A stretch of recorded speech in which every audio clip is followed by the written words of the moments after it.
하나님께서 오늘 우리에게 주시는 말씀 신약성서 사도행전 23장 23절에서 35절 말씀입니다.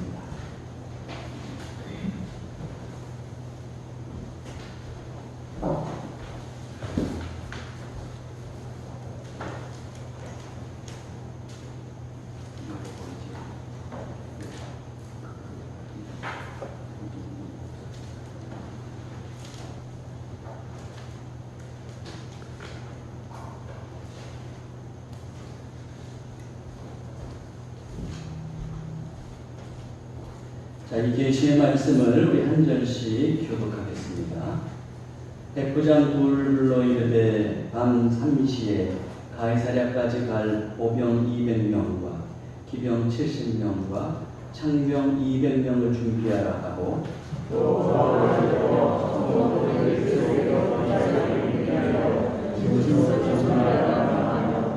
또 이 아래와 같이 편지하니 일렀으되 클라우디오 루시아는 총독 펠릭스가 가깝게 문안하나이다. 이 사람이 유대인들에게 잡혀 죽게 된 것은 내가 로마 사람인 줄 들어 알고 군대를 거느리고 가서 구원하였다가 유대인들이 무슨 일로 그를 고발하는지 알고자 하여 그들의 공회로 데리고 내려갔더니 고발하는 것이 그들의 율법 문제에 관한 것뿐이요 한 가지도 죽이거나 결박할 사유가 없음을 발견하였나이다. 그러나 이 사람을 해라는 누가 알려였다고 누가 내게 알려주고 또 당신께로 보내며 또 고발하는 사람들도 당신 앞에서 그에 대하여 말하라 하였나이다 하였다. 보병이 명을 받은 대로 밤에 바울을 데리고 안디바드리에 이르러 이튿날 기름으로 바울을 벗어나게 하고 영내로 돌아가니라. 그들이 가이사랴에 들어가서 편지를 총독에게 드리고 바울을 그 앞에 세우니 총독이 읽고 바울더러 어느 형제 사람이냐 물어 빌리비아 사람인 줄 알고 다같이 이르되 너를 고발하는 사람들이 오거든 내 말을 들으리라 하고 헤롯궁에 그를 지키라 명하니라. 아멘. 할렐루야. 또 우리 추석 명절 단란하게 보내고 계실 줄로 믿습니다. 제럴드 시처라고 하는 분이 하나님의 뜻이라는 책을 썼어요. 근데 그 책에 보면 이제 그 책의 구성을 보면 이 시처는 자신과 아이들 이야기를 통해서 하나님의 마음을 전해주려고 합니다. 그래서 먼저 책의 한 대목을 오늘 좀 들려드리려고 하는데 잘 들어보시기 바랍니다. 아이들이 어렸을 때 어버이날 같은 특별한 날이 되면 내게 이렇게 묻곤 했다. 아빠, 오늘 우리가 아빠를 위해 특별한 일을 해드리려고 하는데 무슨 일이 좋겠어요? 그러나 아빠가 원하는 것은 아이들이 어떤 특별한 것을 준비하는 것이 아니라 평범한 일상을 잘하는 것이다. 오늘 아침 잠자리는 정돈했니? 양치질은 잘했니? 학교 갈 준비물은 다 챙겼니? 아빠가 이렇게 말했다면 아이들은 이렇게 받았을 것이다. 그건 다 알아요. 하지만 오늘은 특별한 일을 해드릴게요. 뭘 해드릴까요? 뭘 해드리면 아빠가 행복할까요? 그러면 나도 다시 이렇게 받았을 것이다. 침대를 정돈해라. 양치를 잘해라. 학교 갈 준비를 잘해라. 그런 일을 하는 것이 나를 행복하게 한다. 어버이날이면 아이들은 언제나 나를 위해 뭔가 특별하게 돋보이는 일을 하려고 했다. 물론 나도 고맙게 받아 즐길 수 있다. 그러나 그때 나를 정말로 가장 행복하게 했던 것은 특별한 날에 특별한 행동이 아니라 평범해 보이는 일상의 일들을 충실하게 하는 것이다. 평범해 보이는 일상의 일들을 충실하게 하는 것이다. 그리스도인으로 살아갈 때 바로 우리는 하나님을 향해서 마음이 확 뜨거워질 때 있잖아요. 기도를 하다가도 마음이 뜨거워질 때가 있고 찬양을 하다가도 마음이 뜨거워질 때가 있고 우리 예배 전에 찬양을 하는데 여러분 찬양하면서 마음이 좀 뜨거워지고 그러십니까? 그런 일들이 많아지길 바랍니다. 그런데 자꾸 이렇게 마음이 뜨거워지고 이러면 어떻게 해요? 하나님께 뭔가를 좀 더 드리고 싶다, 섬기고 싶다 이런 생각을 하죠. 그러다가 보면 뭔가 좀 큰 거를 드리고 싶어요. 평범한 것보다 뭔가 큰 일을 좀 해드리고 싶은 마음이 들곤 합니다. 물론 그런 마음이 나쁜 게 아니죠. 큰 걸 드리면 좋은 겁니다. 그런데 큰 거를 드린다고 할 때 자칫 우리가 망각할 수 있는 것이 있습니다. 그게 뭐냐면 일상에서 우리가 신앙인으로 살아가는 그 삶을 우리가 망각할 때가 있습니다. 그러나 사실은 일상의 삶이 중요합니다. 그 일상에서 하나님의 뜻을 행하며 살 때 하나님께서 기뻐하시고, 또 그렇게 살다가 보면 하나님께서 큰 일을 맡겨주셔도 그 일도 온전히 감당할 수가 있습니다.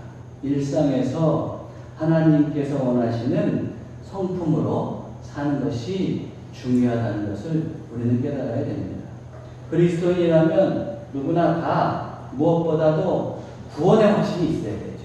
그렇죠? 여러분들 다 구원의 확신이 있으십니까? 네. 우리 다 여러분들 귀에 못이 박히게 얘기해서 잘 아시겠죠. 예수 그리스도를 믿음으로 구원을 받고 천국의 백성이 되고 영생과 부활의 삶이 주어졌다고 하는 그 확신을 그리스도인이면 가져야 돼요. 물론 우리는 살면서 죄인이기도 하죠. 그러나 그리스도의 보혈의 공로로 우리는 어떻습니까? 모두 죄 사함을 받았어요. 그래서 우리가 성자가 아닌데 우리를 성도라고 불러주시죠. 성스러운 사람, 성자라는 뜻이에요. 그렇게 우리를 의롭게 하나님께서 여겨주셨어요. 대신 그리스도께서 우리를 위해서 피 흘리셨기 때문에. 그래서 우리가 구원을 받게 된 거죠. 내 공로로 우리는 구원을 받는 것은 분명히 아닙니다. 이것을 우리는 분명히 깨달아야 됩니다. 이 신앙 고백을 확고히 해야 합니다. 그런데 어떤 분들은 이 구원의 확신을 가지면 모든 것이 다 끝났다, 이렇게 생각하는 분들이 있습니다. 그렇지 않습니다.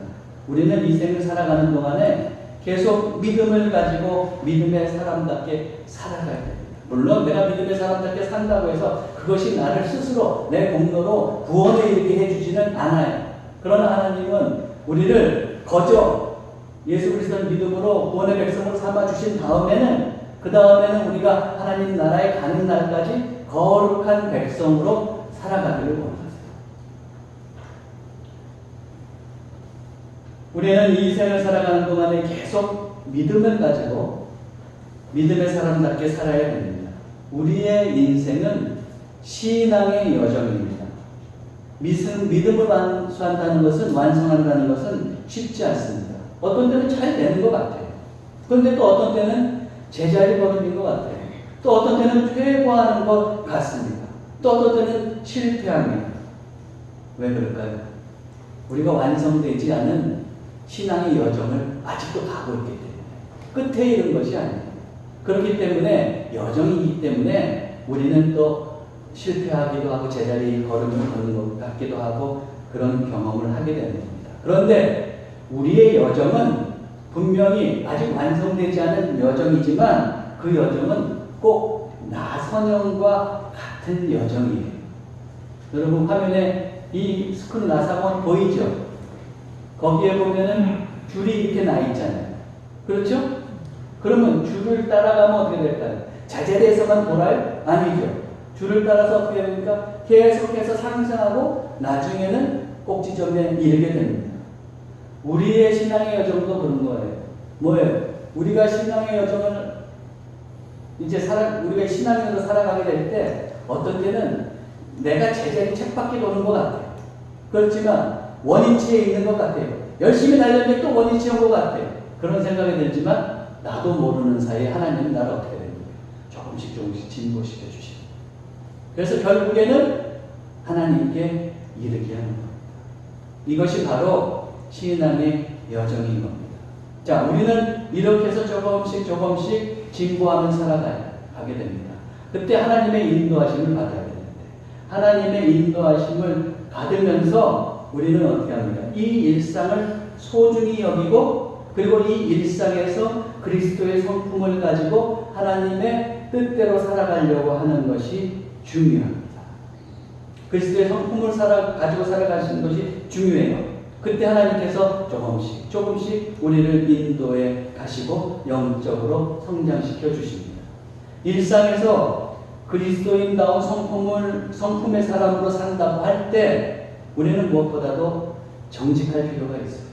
오늘은 정직과 관련해서 제가 여러분에게 말씀을 전해드리려고 합니다. 오늘 본문은 로마 군대의 천부장이 이제 사도 바울을 총독이 있는 가이사랴로 보내는 일련의 과정을 그리고 그 내용을 기록하고 있습니다. 우리가 지난번에 보았듯이 천부장이 어땠어요? 이제 생질이 와서 사도 바울을 죽이려는 유대인이 40명이나 된다는 것을 이제 제보를 받았잖아요. 그리고서는 어떻게 합니까? 이제 보병 200명, 창병 200명, 그리고 또 기병 70명 해가지고 총 470명을 동원해서 밤 9시 유대인들 모르게 바울을 호송하게 하죠. 짐승을 준비해서 바울을 태우고 이제 가이사랴로 보냅니다. 왜 가이사랴로 보내? 가이사랴에는 총독의 관저가 있거든요. 그래서 가이사랴로 보내는 겁니다. 자, 가이사랴로 가는 방식은 어떻습니까? 다음과 같아요. 31절, 32절을 보면 보병이 명을 받은 대로 밤에 바울을 데리고 밤 9시에 떠났어요. 그래서 바울을 데리고 안디바드리에 이르렀다 그랬습니다. 안디바드리가 어디냐? 조금 이따가 제가 말씀드릴게요. 그리고 이튿날 기병으로 바울을 호송하게 하고 영내로 돌아가니라 그랬습니다. 지금 병사들이 바울을 호송해서 안디바드리에 이르렀습니다. 안디바드리는 어디냐? 여기 예루살렘. 그렇죠? 예루살렘에서 북서쪽으로 올라가다 보면 안디바드리가 나타납니다. 여기가 왜 안디바드리라고 이렇게 명명을 했냐 하면은 대헤롯이 자기 아버지 이름이 안티파타였거든요. 아버지 이름을 따서 이 도시를 세웠어요. 그래서 안디바드리라고 합니다. 예루살렘에서 이 안디바드리까지는 한 60km 정도 돼요. 그래서 지금 밤새도록 이제 이 안디바드리로 가게 되는 거고, 여기서 이제 보병과 창병은 다시 예루살렘으로 돌아오고, 그리고 기병이 이제 바울을 호송해서 이 가이사랴로 가는 겁니다.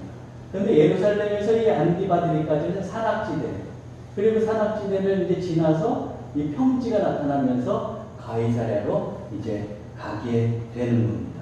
자, 그 다음에 33절에 35절 보면 그들이 가이사랴에 들어가서 편지를 총독에게 드리고 바울을 그 앞에 세우니 총독이 읽고 바울더러 어느 형제 사람이냐 물어 길리기아 사람인 줄 알고 이르되 너를 고발하는 사람들이 오거든 내 말을 들으리라 하고 헤롯 궁에 그를 지키라 명하니라 그랬습니다. 가이사랴에는 아까도 봤지만 가이사랴에는 대헤롯이 여기에 자기 이름을 딴 궁을 지었어요. 그게 헤롯 궁입니다. 그런데 이 헤롯 궁인데 거기에 로마 군대가 이제 어떻게 하냐면 그 헤롯 궁을 접수해서 거기를 총독의 관저로 썼습니다. 그래서 이 총독의 관저에 이제 헤롯의 헤롯 궁의 총독이 거하게 되는데 거기에는 그곳은 관저가 되기도 하고 재판정이 되기도 하고 또 지하에 죄수를 가두는 영창도 있었어요.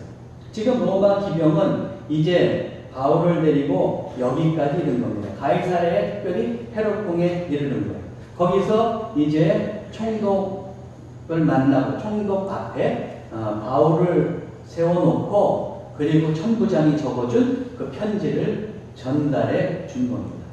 그러자 이제 총독이 편지 내용을 쭉 읽고 나서 너는 어디 출신이야? 물어보는 거죠. 그래서 이제 그 사도 바울이 길리기아 다소 출생입니다. 아마 그랬을 거예요. 그것을 듣고 나서 총독이 바울에게 말합니다. 이제 고발하는 유대인들이 곧 올 텐데 그때 오면 네가 변호하면 내가 네 말도 듣겠다. 그때까지 좀 기다려라. 그러면서 이제 병사들에게 그 헤롯 궁 안에서 바울을 잘 지키라고 명하게 됩니다. 자, 예루살렘에 있는 천부장은 사도 바울을 총독에게 보내면서 그냥 보낸 것이 아니라 편지를 써서 보냈다 그랬어요. 그것이 이제 내용이 나오는데, 우선 25절, 26절을 보세요. 그가 뭐라고 썼느냐? 또 이 아래와 같이 편지하니 일렀으되 글라우디오 루시아는 총독 벨릭스 가깝게 문안하나이다 그랬습니다. 천부장의 이름이 뭡니까? 네, 글라우디오 루시아. 우리가 23장을 쭉 강의해서 살펴봤는데 천부장의 이름이 한 번도 안 나왔어요. 그의 이름이 궁금할 수도 있었는데 드디어 나왔습니다. 그의 이름은 글라우디오 루시아. 근데 글라우디오는 로마식 이름입니다. 루시아는 헬라식 이름입니다. 본래 이 사람은 헬라 사람인 것 같아요. 근데 로마 군대의 군사가 되었습니다. 병사가 되었고 거기서 장교까지 된 거예요. 그러면서 우리가 앞에서도 살펴봤지만 그는 많은 돈을 들여서 로마 시민권을 땄다 그랬잖아요. 그런 말 기억나시죠? 네. 근데 그때가 어느 때냐 하면 클라우디우스 황제가 다스릴 때였던 것 같아요. 그래서 자기 이름을 로마식 이름을 하나 더 붙인 거예요. 글라우디오라고. 그렇게 우리가 짐작해 볼 수가 있습니다. 이 루시아가 이제 벨릭스에게 편지를 쓴 겁니다. 그럼 편지의 내용은 어떨까요? 편지의 내용. 먼저 이 루시아는 벨릭스에게 자신이 사도 바울을 구했다고 하는 내용을 27절에 쓰고 있어요. 27절은 제가 조금 이따가 더 언급할 것이 있으니까 넘어가겠습니다. 그리고 다음 절을 보겠어요. 28절에서 29절. 유대인들이 무슨 일로 그를 고발하는지 알고자 하여 그들의 공회로 데리고 내려갔더니, 지금 이 총독이 그렇게 유대인들이 왜 고발하는지 알고자 해서 공회를 열고 공회로 데려갔다 이 말이에요. 데려갔더니 고발하는 것이 그들의 율법 문제에 관한 것뿐이요 한 가지도 죽이거나 결박할 사유가 없음을 발견하였나이다. 지금 천부장 루시아가 얘기하는 겁니다. 제가 이 바울이 유대인에서 죽일 뻔했는데 이 사람을 구했습니다. 근데 이 사람이 무슨 죄를 졌는지 다음에 이제 공회에서 이렇게 바울을 데려가서 보니까 잘 관찰해 보니까 정치적인 문제도 아니고 사회적인 문제도 아니고 그가 무슨 범죄를 저지른 것도 아니었습니다. 우리 로마법을 어긴 것도 아니었습니다. 알고 보니까 이스라엘 사람들, 유대인들 사이에 있는 율법에 관한 문제로 이 사람이 죄가 있다 없다 그러면서 감론을박을 했습니다. 제가 보기에는 그래서 이 사람을 죽이거나 결박할 사유가 없음을 분명히 깨달았습니다. 이 말을 한 겁니다. 그것과 더불어서 또 용건을 적고 있는데 30절을 보면 이렇게 되어 있어요. 그러나 이 사람을 헤아려는 관계가 있다고 누가 내게 알려주기로 곧 당신께로 보내며 또 고발하는 사람들도 당신 앞에서 그에 대하여 말하라 하였나이다 하였더라. 바울을 죽이려는 사람들 있잖아요. 생질로부터 그 이야기를 들었잖아요. 그래서 그 관계를 알았기 때문에 누가 알려줬기 때문에 이제 급히 총독님께 이 사도 바울을 보냅니다 그러는 거예요. 그러면서 뭐라고 그랬어요? 또 고발하는 사람들도 당신 앞에서 그에 대하여 말하라 하였다 그랬어요. 무슨 말이에요? 고발하는 유대인들에게 당신들 바울을 고발하고 싶으면 그러면 총독님께 가서 거기 가서 고발하시 이렇게 말했다는 거예요. 근데 천부장이 이렇게 말한 적이 있어요? 아직 없어요. 왜요? 지금 유대인들 모르게 바울을 호송하게 했잖아요. 근데 언제 그런 말을 해요? 아마 이 편지를 쓸 때는 천부장은 이 말을 하지는 유대인들에게 하지는 않았습니다. 몰래가 보내고 나서 그 다음날 그 유대인들에게 당신들 고발하려면 이렇게 하시오 하고 얘기하려고 했을 거예요. 그러나 이 편지를 받았을 때는 이미 얘기했으니까 과거형으로 쓰는 것이겠죠. 그래서 어쨌든 이렇게 이제 유대인들에게도 고발하라고 했다고 보고를 한 거예요. 자, 이런 보고를 하고 있는데 여기까지 보면 천부장은 참 현명하게 일을 잘 처리한 것처럼 보입니다. 그런데 그가 한 가지 정직하지 못하게 편지하고 있는 곳이 있어요. 그게 어디냐? 바로 27절.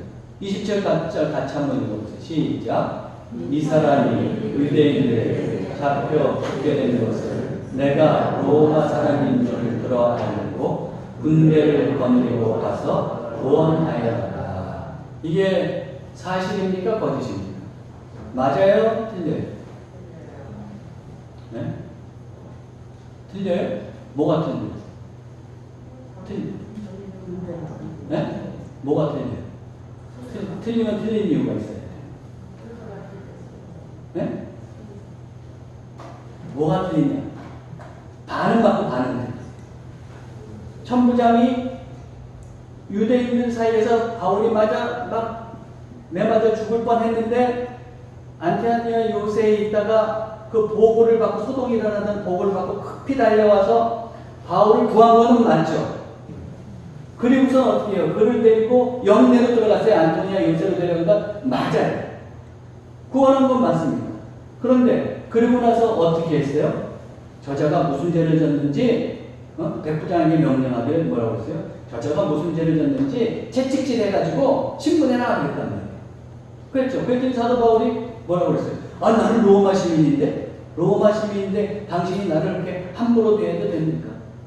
로마법에는 로마 시민은 함부로 학대하거나 그렇게 고문할 수가 없어요. 만약에 그렇게 하면 문책을 당하게 됩니다. 그래갖고 사도가, 그 천부장이 깜짝 놀랐잖아요. 그래갖고, 내가 문책 당할까봐 굉장히 두려워했단 말이에요. 그랬는데, 지금 천부장은 뭐라고 합니까? 자기가 이 바울이 유대인들에게 잡혀서 죽게 된 것을 그 다음에 뭐라고 했어요? 내가 로마 사람인 줄 알았다 그러죠. 알긴 뭘 알아. 그때 몰랐지. 그랬죠. 몰랐는데 아는 것처럼 이야기하고 미리 들어서 알았던 것처럼 하면서 내가 그 사람을 살렸습니다. 거기에는 무슨 의도가 있느냐 하는 거예요. 첫째는 자기가 잘못한 실수, 그걸 은폐하려는 거죠. 은폐하고 싶은 거예요. 또 하나는 내가 이런 공로를 세웠습니다 해가지고 포상이나 또는 더 높은 관직을 받고 싶은 욕망이 있는 지금 천부장은 어때요? 이렇게 거짓을 은폐하고 자기가 더욱더 뭔가를 얻으려는 그런 욕망 때문에 정직하지 못한 그런 글을 쓰고 있는 것을 볼 수가 있습니다. 자, 그런데 여러분, 이런 천부장의 태도가 과연 비단 이 천부장에게만 해당되는 것일까 하는 거예요. 오늘날 우리는 어떠냐 하는 거예요. 인간은 보통 자신의 잘못은 은폐하고 그리고 또 공로는 인정받고 싶습니다. 내가 좀 공로가 없어도 나를 부풀려가지고 어떻게 해요? 공로를 조작해서라도 인정받고 싶은 것이 그냥 세속적인 사람의 그 마음의 자세입니다. 어떻게 보면 이것이 인간의 죄된 모습이라고 할 수 있어요. 이러한 부패한 속성이 인간에게 내재해 있습니다. 그러나 우리 예수 그리스도를 믿고 우리는 신분이 바뀐 사람이잖아요. 우리는 땅의 세속적인 사고방식으로 사는 사람들이 아니에요. 하늘나라 시민권을 가지고 사는 사람들이에요. 그러므로 우리는 하나님의 형상대로 살아야 돼요. 예수 그리스도를 본받아 살아야 합니다. 하나님은 본래 우리를 어떻게 지으셨냐 하면은 정직하게 지으셨어요. 전도서 7장 29절에 보면 뭐라고 되어 있어요?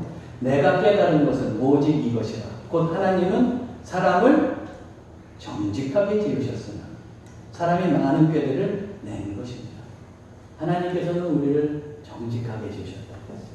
본래 우리 안에는 하나님의 형상 그리고 하나님의 형상이 정직한 그런 성품을 가지고 있습니다. 그런데 어떻게 해요? 이 땅에 와서 살면서 많은 유혹을 받는 거예요. 그러면서 어떻게 됩니까? 이렇게 있는 나의 그 귀한 속성을 망각해버리고 그냥 매장해버립니다. 그리고 유혹을 따라서 꾀를 막 쫓아가요. 그러니까 어때요? 그때 사탄이 옳다구나 하고 유혹을 하죠. 그러다 보니까 어떻게 됩니까? 인간이 부패해지게 되는 거예요. 그러나 하나님은 우리가 정직하기를 원하세요. 그래서 솔로몬이 기도하면서 이렇게 기도했어요. 나의 하나님이여 주께서 마음을 감찰하시고 정직을 기뻐하시는 줄을 주님은, 하나님은 우리가 정직하게 살기를 원하세요. 그리고 그것을 기뻐하세요. 당연히 그러면 정직하게 살지 않으면 하나님께서 기뻐하시지 않으시겠죠. 그렇죠? 이게 당연한 말이죠. 우리가 그 예를 구약성서에서 볼 수가 있어요. 엘리사의 사환이 누구였습니까? 게하시죠. 게하시. 어떤 일이 있었어요? 어느 날 아람 장군이 나아만 장군이 문둥병이 걸렸잖아요. 그래서 이 엘리사에게 이제 치료를 받으러 왔단 말이에요. 그랬더니 엘리사가 만나주지도 않아요. 그러면서 저 요단강에 가서 7번 씻어라. 그러면 낫는다 그랬어요. 그랬더니 나아만이 화가 났어요. 아니 적어도 이렇게 내가 장군인데 그럼 나와서 자기한테 손을 얹고 이렇게 기도해 줄 줄 알아요.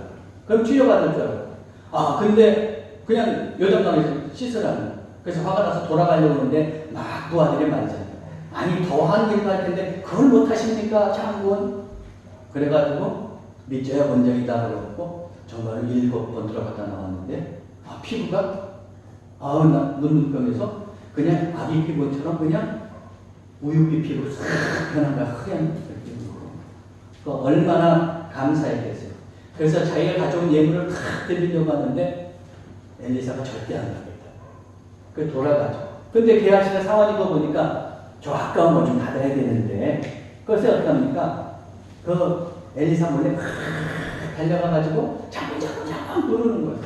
아니 지금 잠깐 우리 선생님 엘리사 선생님에게 제자 둘이 왔습니다. 그래 왔는데 그 사람에게 뭐 좀 줘야 되는데 우리 선생님이 그래서 은 1달란트 하고 2벌을 달라고 그러시는데요. 그래? 아니 은 1달란트 줄 수 있어? 2달란트 줘야지.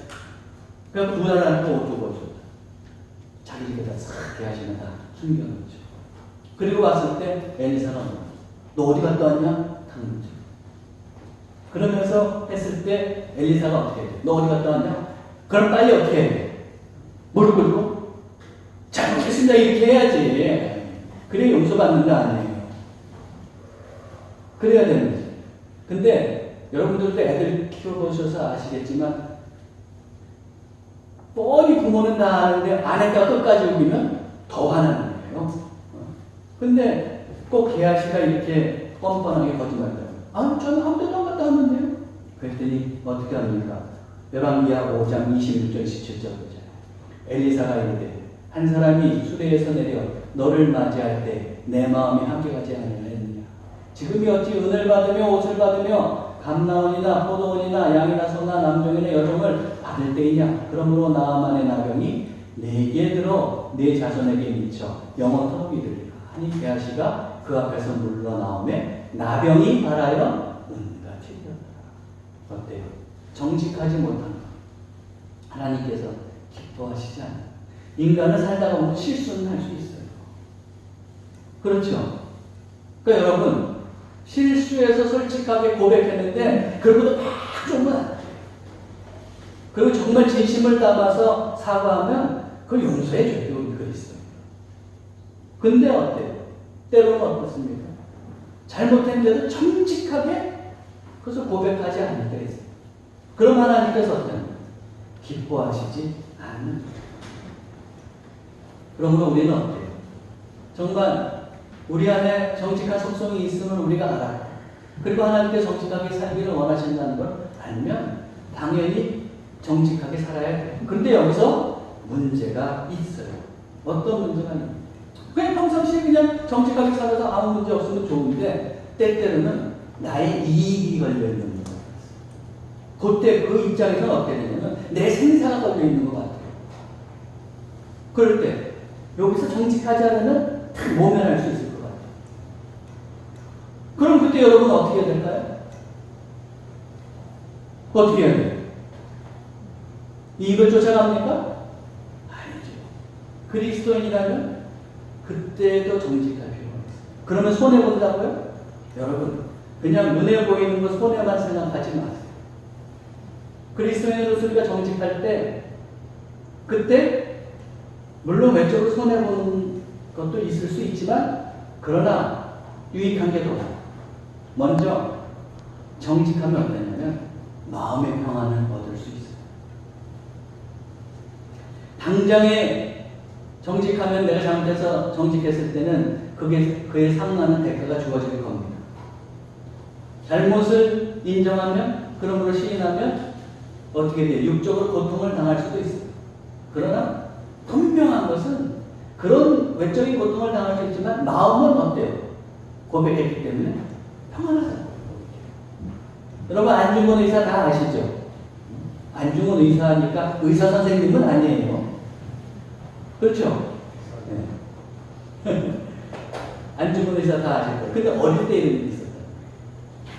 그 아버지가 굉장히 엄격하신 분인데 아주 귀하게 여기는 벼루가 있었다. 근데 안중근 의사가 그 벼루를 사용하려고 해요. 그러다가 그만 어떻게 했을까요? 소년 안중근이 그 벼루를 이 이야기가 나면 어떻게 했겠어요? 벼루를 깼지. 그렇죠? 벼루를 깼어요. 그게 큰일 났잖아요. 이제. 그러니까 이제 그 하인이 와서 그걸 보고 나서 이거 어르신이 아끼는 거니 깼으니 큰일 났습니다.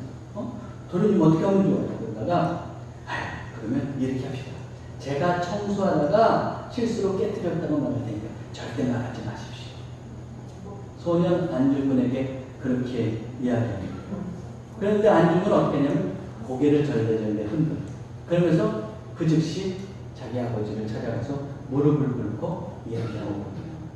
아버님께서 절대로 손대지 말라고 하는 이 벼루를 제가 그만 깨뜨렸습니다. 용서해 주십시오. 그랬더니 이 아버지께서 어떻게 했을까? 그래? 내가 한 번만 봐주겠다 그랬으면 얼마나 좋겠어요. 엄격한 이 아버지는 회초리를 들고 그냥 소년 안중근의 종아리가 피멍이 들도록 회초리를 했어요. 그러면서 이제 안중근이 그 다리를 절뚝 걸면서 나왔단 말이에요. 근데 하인이 부축하면서 말하는 거예요. 도련님 내가 뭐라고 그랬어요? 그러면 이렇게 매만 된다고 그랬잖아요. 제가 깨뜨렸다고 하면 이렇게 매맞지 않았을 텐데. 왜 제 말을 듣지 않고 이렇게 사실대로 말씀드렸어요? 그런 거예요. 그랬을 때 이 안중근이 밝게 웃으면서 이렇게 얘기했다고요. 종아리가 아프기는 하지만 마음은 편해요. 그렇죠? 아프고 괴롭지만 마음 편한 거 이게 정직이 아닙니까? 그랬다고 해요. 그래요. 여러분. 뭔가 실수하고 잘못했을 때 그렇게 얘기하면 거기에 닥쳐올 일이 두렵습니다. 두렵기도 하지만 내가 용기를 내서 정직하면 외적으로는 조금 피곤할 수 있지만 내가 내적으로는 평안하다. 더 이상 은폐할 것이 없기 때문에 그렇습니다. 또한 정직하면 마음의 평안만 얻는 건 아니에요. 둘째로 우리가 정말 그리스도인으로서 정직하게 살아가려고 하면 하나님께서 좀 가만히 계시겠어요? 하나님께서 내 삶을 책임져 주시죠. 그리고 때로는 내 삶을 내 예상과는 달리 풍성하게 만들어 주십니다. 빌 리어라는 사람이 있어요. 이 사람은 항공기 개발자예요. 나사가 뭔지 아시죠? 미국 항공우주국. 거기에 연구자들이 모여서 토론했는데 비행기는 아무리 소형 비행기라도 상업용 소형 제트기라도 100만 달러를 이하로는 만들 수 없다고 결론을 내렸는데 이 사람은 10만 달러를 가지고 경비행기를 만든 거예요. 소형 제트기를 만든 거죠. 그래서 정말 불가능이 없는 것을 도전하는 사람으로 인기를 끌었고 비행기를 막 팔았어요. 그렇게 해서 비행기를 팔았는데 그만 2대가 추락한 거예요. 큰일 났어요. 이제. 그랬을 때 그가 어떻게 했느냐. 그는 어릴 때부터 신앙생활을 한 사람입니다. 그리고 그리스도님은 용기 있게 정직하라는 것을 알고 있었던 사람이에요. 그래서 어떻게 했냐면 그 즉석에서 이제 그것과 똑같은 비종을 산 55명에게 전화를 했어요. 알렸어요. 당분간 이 원인이 밝혀질 때까지 비행기를 타지 마십시오. 이렇게 알렸어요. 근데 그것이 신문에 대해서 특별되면서 어떻게 되냐면 비난이 쏟아진 거예요. 결함이 있는 비행기를 타았다. 그래서 비난이 쏟아지고 그리고 어떻게 됐겠어요? 그 비행기 회사는 그만 신용도가 확 추락했겠죠. 그럼에도 불구하고 그렇게 다 알리고 이 기체에 무슨 변함이 있는지를 이제 알려고 자기가 똑같은 기종을 탄 거예요. 탔다가 추락할 뻔했어요. 근데 구사일생으로 추락하지 않고는 이제 어떻게 됐느냐면 그 결함이 있는 그 부속품을 찾아내요. 그래서 다 리콜해가지고 부속품을 이제 고쳐주고 그리고 다시 타게 했어요. 그 다음에 이후에 문제가 없었지만 어쨌든 그렇게 솔직해서 그 회사는 2년 동안 굉장히 금전적인 손해를 보고 그리고 참 경영에 어려움을 겪었습니다. 그러나 오히려 그런 일들이 잘 진행되어 가는 것을 보면서 사람들이 더 믿고 신뢰하기 시작했어요. 그러면서 기업 이미지가 올라갑니다. 그리고 하나님께서 다시 이 빌 리어의 그 회사를 아주 잘 나가는 회사로 만들어줬어요. 지금 리어 제트기는 최고의 인기를 누리면서 수천 명의 사업가를 목적지까지 옮기는 데 사용되고 있다고 합니다.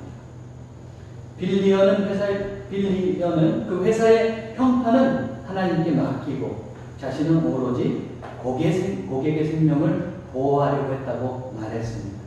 이를 위해서 손해도 감수한 거죠. 정직하게 그 모든 일을 한 거죠. 그럴 때 어떻게 하나님께서 그와 함께 해주신 것. 어쩌면 우리가 정직하려는 용기를 낼 때, 손해에도 불구하고 정직하려고 용기를 낼 때 하나님께서 우리의 삶을 붙잡아 주신다는 것을 우리는 꼭 기억해야 됩니다. 오래전에 어느 성도분이 사석에서 이런 말씀하셨어요. 목사는 너무 세상을 모르는데 그래서 말씀대로 살라고 하고 정직하라고 한다는 거예요. 사업을 안 해봐서 그렇다는 겁니다. 그래서 성도들의 삶을 이해해야 한다고 이렇게 말했어요. 누구를 빗대서 하는 얘기일까요? 저를 두고 한 얘기죠. 그렇죠? 자, 그러면 그분 말대로라면 목사로서 저는 성도를 이해한다는 차원에서 어떻게 설교해야 됩니까? 여러분 살다가 보면 사업하다가 보면 말씀대로 할 수 없어요. 그러니까 적당히 말씀을 지키면서 살아가세요. 목사가 그렇게 설교해야 되겠습니까? 또 때로는 하나님의 말씀에 눈을 감고 귀를 닫으세요. 그렇게 제가 말해야 되겠습니다. 사업할 때, 거래할 때 때로는 거짓말도 좀 해야 됩니다. 계약서 쓸 때 좀 부풀려서 써야 이익이 남잖아요. 그거 가지고 11조 하세요? 제가 그렇게 이야기했어요? 그분은 왜 그렇게 이야기하셨을까요? 물론 그분 말씀에도 일리가 있겠지만 저는 결론적으로 이런 생각을 해봤습니다. 어쩌면 그분은 위기 상황에서 정직을 하나님께서 요구하는 위기 상황에서 목숨 걸고 하나님을 의지하면서 정직해보지 않았구나. 만약에 그래서 하나님의 인도하심을 받았다면 저에게 뭐라고 했겠습니까? 정직하니까 정말 나 손해볼 줄 알았는데 하나님께서 지켜주세요. 이렇게 저한테 간증하지 않았을까요? 그래요. 우리는 어쩌면 하나님을 의지하고 정직하려는 그런 결단이 없기 때문에 내 삶에서 하나님께서 지켜주시는 것을, 역사해 주시는 것을 경험하지 못할 수도 있다는 것을 기억해야 됩니다. 미국에서 세탁소로 성공한 한 그리스도인이 있어요. 이분은 한국에서는 교사를 했어요. 근데 미국으로 건너갔는데, 이민을 갔는데 가보니까 어떻게 돼요? 할 수 있는 일이 없거든요. 그래서 뭘 했습니까? 흔히 잘 아는 세탁소를 한 거예요. 근데 하다가 화딱지가 나요. 자기는 그래도 한국에서는 교사로서 학생들한테 그래도 존경받으면서 이렇게 일을 했는데 이게 여기 와서는 이 모양으로 세탁소 일을 하나? 그러면서 이 일을 그만둬야 되나? 말아야 되나? 그러면서 고민하고 있는 거예요. 그러면서 세탁물을 이제 이렇게 뒤지고 있는 거예요. 어느 세탁물 속에서 주머니에 보니까는 2,700불이 나온 거예요. 오래전에 얘기니까 큰 돈이죠. 2,700불이. 그래가지고 이 사람이 그 돈을 보고 나서 그러는 거예요. 어이가 없어가지고. 난 지금 하는 일도 힘들고 자존심 상하는데 이제는 시험 볼까 생기네. 어떻게 해야 돼, 이 돈을? 그래가지고 며칠 후에 이제 이 세탁물을 맡겼던 사람이 오자 이 사람이 이제 퉁명스럽게 얘기하는 왜 이런 것으로 나를 시험하는 거요? 그러면서 어떻게 그 2,700불을 맹고스란히 내놨어. 그래서 그 사람이 고맙다고 가져간 거. 그 며칠에 와가지고 뭐라 하냐면 당신 혹시 항공사를 상대로서 세탁물을 한번 그 세탁해보지 않겠어? 알고 보니까 이 사람이 그 항공사 부사잖아요. 그 정직하니까 어떻게 했냐면 자기 회사 세탁물을 거기다가 다 맡긴 겁니다. 그래서 오히려 그 수익을 올리고, 안정적인 수익을 올리고, 그리고 이분이 세탁소를 하면서 계속 선교사를 도왔는데 더 많은 선교사를 도왔다는 그런 이야기가 있습니다. 그리스도인에게 가장 기본적으로 요구되는 인격은 정직입니다. 진정한 영성은 바로 일상에서 증명되는데 우리가 그 정직하게 살아가게 될 때 그것을 통해서 사람들이 우리를 보면서 감동하게 되죠. 그리고 우리도 모르게 복음이 전해질 수가 있어요. 그리고 또 나의 삶의 자리가 하나님 보시기에 아름다운 자리가 될 수도 있습니다. 모쪼록 하나님께서 원하시는 정직한 삶을 통해서 여러분의 가정과 사회를 작은 천국으로 만들어가는 귀한 삶이 되시기를 주님의 이름으로 축원합니다. 기도하겠습니다. 사랑의 하나님, 우리에게 주어진 신앙의 여정에서 예수 그리스도를 본받아 더욱 성장하게 하옵소서. 특별히 정직한 그리스도인으로 살게 하옵소서. 정직하면 손해볼 거라는 세속의 이론을 따르는 것이 아니라 정직한 것이 유익이라는 믿음의 논리를 따라 살게 하옵소서. 그리하여 정직을 통하여 마음의 평안을 얻고 하나님께서 내 삶에서 강하게 역사하시는 것을 체험하며 사는 그런 삶으로, 복된 삶으로 인도해 주옵소서. 무엇보다도 한국교회가 정직하게 하옵소서. 정직으로 세상의 본이 되고 하나님께 영광 돌리는 교회가 되게 인도해 주옵소서. 우리 주 예수 그리스도의 이름으로 기도하옵나이다. 아멘.